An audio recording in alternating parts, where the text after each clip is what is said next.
আমি প্ৰধানমন্ত্ৰী নৰেন্দ্ৰ মোদী ডাঙৰীয়াৰ আশীৰ্বাদত আৰু মুখ্যমন্ত্ৰী ডক্টৰ হিমন্ত বিশ্ব শৰ্মা ডাঙৰীয়াৰ আশীৰ্বাদত জনজাতিসকলৰ লগত আমি ছাতুৰ দৰে আছোঁ। ইয়াত অপমান কৰাৰ কাৰো সাহসো নাই আৰু কোনেও অপমান কৰিবও নালাগে। যদি মোৰ বক্তব্যত কাৰোবাৰ হয়তো আঘাত আহিছে, কথাটো কৈছোঁ, বুজাত ভুল হৈ বা হয়তো কোৱাত কিবা কাৰণত ভুল হ'ব পাৰে, গতিকে তাৰ কাৰণে মই সেইসকলৰ ওচৰত মই দুখো ব্যক্ত কৰিছোঁ। বেলেগ কথা একো নাই, মই কোৱাত একো কোনো ধৰণৰ ভুলকৈ কথা কোৱা নাই।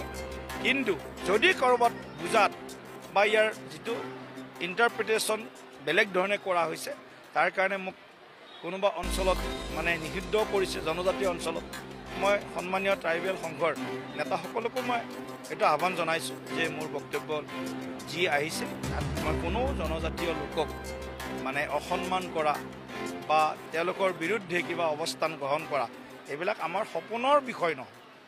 আমাৰ মন প্ৰাণত সবকা সাথ সবকা বিকাশ নীতি সোমাই আছে। সকলোৰে বিকাশ, সকলোকে লগত লৈ এই নীতি আমি সদায় লৈ আছোঁ। আৰু আটাইতকৈ বেছি ভাৰতবৰ্ষৰ ৰাজধানী দিল্লীত বড়ো ভাইসকল গ'লেও মই তেওঁলোকৰ লগত থাকোঁ।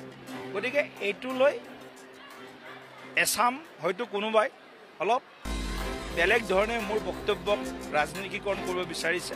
গতিকে মই সকলোকে অনুৰোধ জনাইছোঁ, এই বিতৰ্কৰ আজিৰে পৰা অন্ত পৰক আৰু সকলো জনজাতিৰ যি অধিকাৰ আছে, সকলো জনগোষ্ঠীৰ যি অধিকাৰ আছে, আমি সকলোৰে সমবিকাশ, সমমৰ্যাদা, আকৌ কম মই সকলোৰে সমবিকাশ আৰু সমমৰ্যাদাৰ কাৰণে কাম কৰি আছোঁ।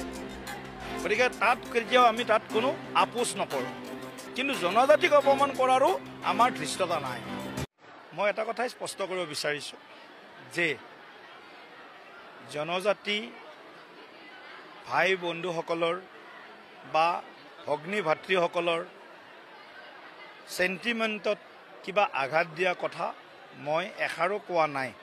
প্ৰথম কথা, ভাৰতীয় জনতা পাৰ্টীৰ কাৰ্যকৰ্তা হিচাপে আমি আমাৰ যি দেশখনৰ মূল যিসকল বাসিন্দা, জনজাতি বা খিলঞ্জীয়া যিসকল লোক আছে, এই লোকৰ বিৰুদ্ধে এই লোকক কিবা অপমান কৰাৰ ধৃষ্টতা মোৰ নাই। গতিকে মোৰ বক্তব্যত হয়তো ইয়াৰ ভুল ব্যাখ্যা হ'ব পাৰে বা হয়তো ক'ৰবাত বুজাৰো অসুবিধা হ'ব পাৰে বা মোৰ কোৱাটো হয়তো ধৰণটো বেলেগ হ'ব পাৰে।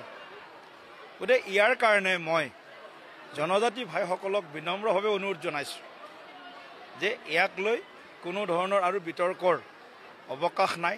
আকৌ মই স্পষ্ট কৰিছোঁ, BTCত বা 6 শিডিউল এৰিয়াত জনজাতিসকলৰ বাবে সংৰক্ষিত যি আইন আছে বা বেল ব্লক আছে, তাত এজনো মানে বাহিৰা লোক যি কোৱা হয়, বাহিৰা লোক মানে ভাৰতৰ খিলঞ্জীয়া মূল আদিবাসীসকল বাদ দি আমি যাৰ বিৰুদ্ধে উচ্ছেদ চলাই আছোঁ, তেনেকুৱা কোনো এজন লোকও যাতে তাত থাকিব নোৱাৰে, তেনেকুৱা এটা কঠোৰ নীতি বা পদক্ষেপ চৰকাৰে লৈছে। গতিকে জনজাতিসকলৰ লগত আমি প্ৰধানমন্ত্ৰী নৰেন্দ্ৰ মোদী ডাঙৰীয়াৰ আশীৰ্বাদত আৰু মুখ্যমন্ত্ৰী ডক্টৰ হিমন্ত বিশ্ব শৰ্মা ডাঙৰীয়াৰ আশীৰ্বাদত জনজাতিসকলৰ লগত আমি ছাতুৰ দৰে আছোঁ।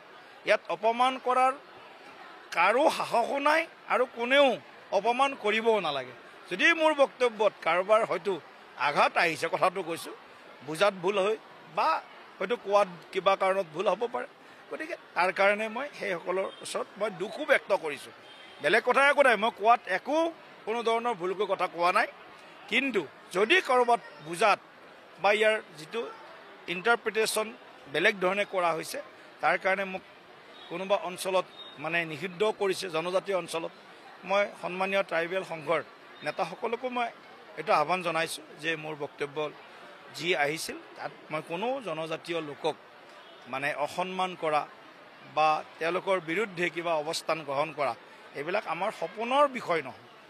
আমাৰ মন প্ৰাণত সবকা সাথ সবকা বিকাশ নীতি সোমাই আছে। সকলোৰে বিকাশ, সকলোকে লগত লৈ এই নীতি আমি সদায় লৈ আছোঁ। আৰু আটাইতকৈ বেছি ভাৰতবৰ্ষৰ ৰাজধানী দিল্লীত বড়ো ভাইসকল গ'লেও মই তেওঁলোকৰ লগত থাকোঁ, ৰাভা ভাইসকল গ'লেও ময়ে তেওঁলোকৰ লগত থাকোঁ। আমাৰ কাৰ্বি ভাইসকল গ'লে তেওঁলোকৰ লগত ময়ে থাকোঁ, কোচ ৰাজবংশীসকল গ'লে তেওঁলোকৰ লগত বেছিভাগ ময়ে থাকোঁ, শৰণীয়া কছাৰীসকল গ'লে তেওঁলোকৰ লগত ময়ে বেছিভাগ থাকোঁ।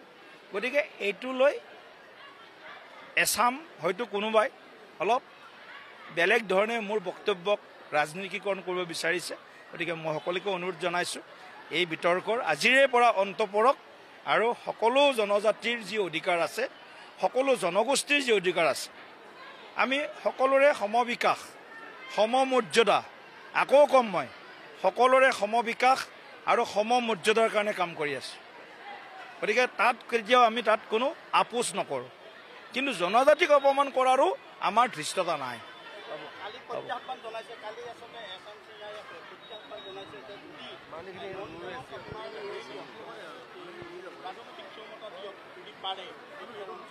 কোন সেনা?